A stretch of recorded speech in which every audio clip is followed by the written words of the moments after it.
Hello, welcome to Collie Wobble's humble game room. Today I'm going to put on this fantastic mod. I came from Paul, Jazzbouche on the forums. But before we do that, I'm just going to show you how I prepare my pins when I'm working on them. So first thing,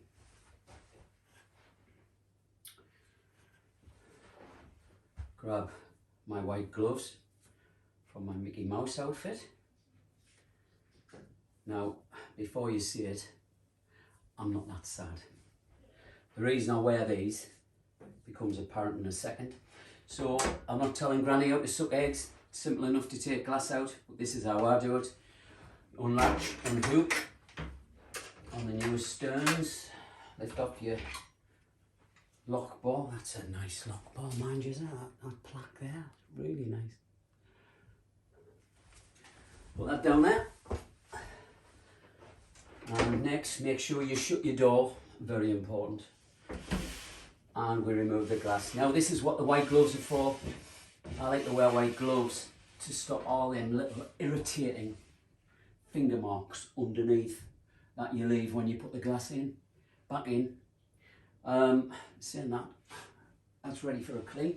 So we'll put that somewhere safe. Rest it against the wall here. Just throw a microfiber cloth across it there. Keep it safe. Right, next, I'll get rid of these. Anyone with mirror blades or art blades as beautiful as this, I highly recommend a pair of these. I'm not sure where I got these, but I know they're available in Europe. Hopefully the likes of Pinball Heaven or Dave at Retro Arcade can get these in. I highly suggest trying to get a hold of a pair of them. Even if you haven't got mirror blades or art blades, it still protects the nice sides of your pin.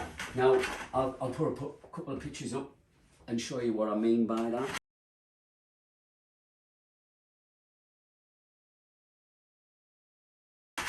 Just going to drop that in. Now the next bit is a little tip I've got from Carrie Hardy. Now I used to do something very similar to this using a ski pole, but I'm not going to go into that. A collapsing ski pole, which is just over there. But I'm not going to go into that. I saw this on one of his videos. So simple, so simple, and unbelievably effective. So we're going to lift up the playfield onto the rails, grab both handles of those rails, and we're going to slide it out. Bit of a clunk, and we're going to rest it on them rubber feet. Now the clever bit. Not all pins have it. Godzilla has a handle you can lift up. If it doesn't have one, just get somewhere safe that you're not tugging on any acrylics or anything that you can break. And just lift that up, and we just slide that little clamp under there. And again, one on that side. Now, believe it or not, that is going nowhere. It is absolutely solid. So, thanks Carrie for that one. As you can see, you can get at everything now, no bending over or struggling. You probably noticed my pinball room. I've got quite a lot of room between them. I can easily fit 5 pins in here and I can still work in there. But after taking one out, after losing a pin, I'm going to keep it like this from now on. I like to see the art, and let's face it, Zombie Yeti's art is a masterpiece. He really is. Anyhow, with that done, I'll just grab myself a quick cup of tea and ponder what's next.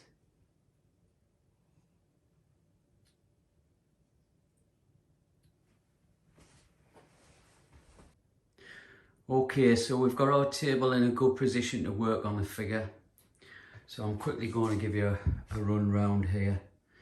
So one thing I noticed after I lifted the table was this plastic. Somehow it got broke.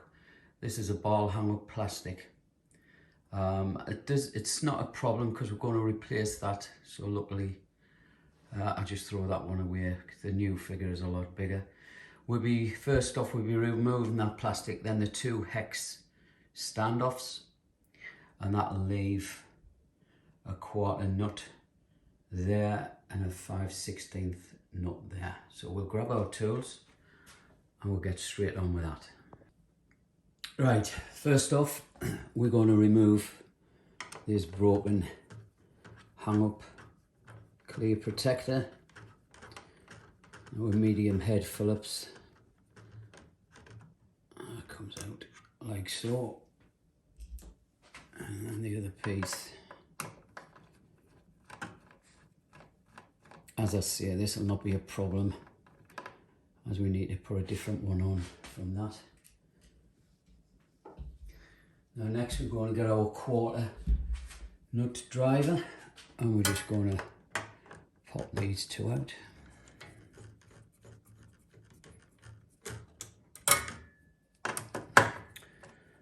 Now my nut driver is a Mag 1, but it's not working for some reason. I'll have to get one of those magnetic tools and redo it. But to get these, just to get them fiddly washers out, I'll just use my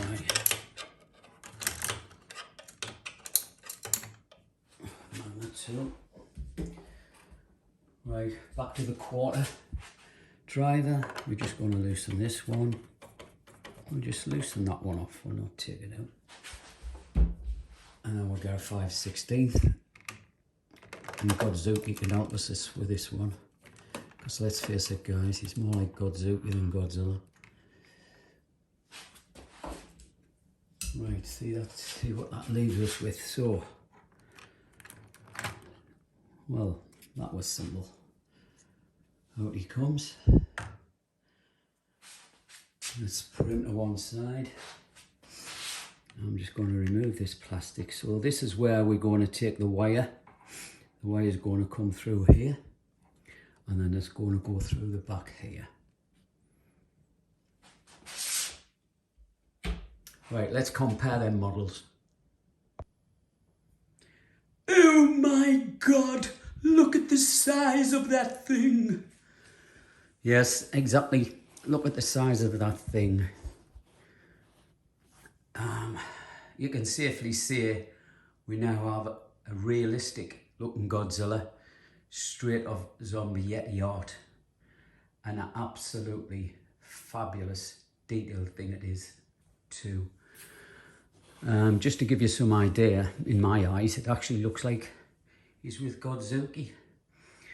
Detail is chalk and cheese, like I said earlier, and I think when we see this lit up during the game, you're going to be very impressed. I'll do a quick close-up of the actual heads. Now, it might be tricky to see. It looks like he's smiling with dentures on the left, and on the right, I'm not quite sure if I'm capturing that, but it's got the full tongue which all lights up along with the eyes. And he's got his breakfast with him, a bus sandwich. What more do you want on a morning? Okay, so off we go. Let's fit this and see what it's like when it's on. Okay, for the eagle-eyed lot out there who may have noticed, this bridge plastic has been replaced with one of my own clears. I've done that for 2 reasons. Pinside were reporting a lot of people their original bridge plastic, which I have. You can kind of see a slight knock on mine. Everyone was reporting this was getting broken off at the front. So Stern done another one, and it basically, they've done it and it's cut off at the front. Kind of looks a little bit naff, so I went ahead and put a fluorescent protector in. When the pin's on, it shines a nice blue around the outside, kind of like the water under the bridge. I did it in a few colours for a few different people. There's a red one. I've also done it in orange. And this is my last red one actually, and you can see how much of a bashing it's taken. Anyway, if anybody wants one of them, give us a shout. I've also done the extended building just to stop our air balls. I've brought that out a couple of more mil.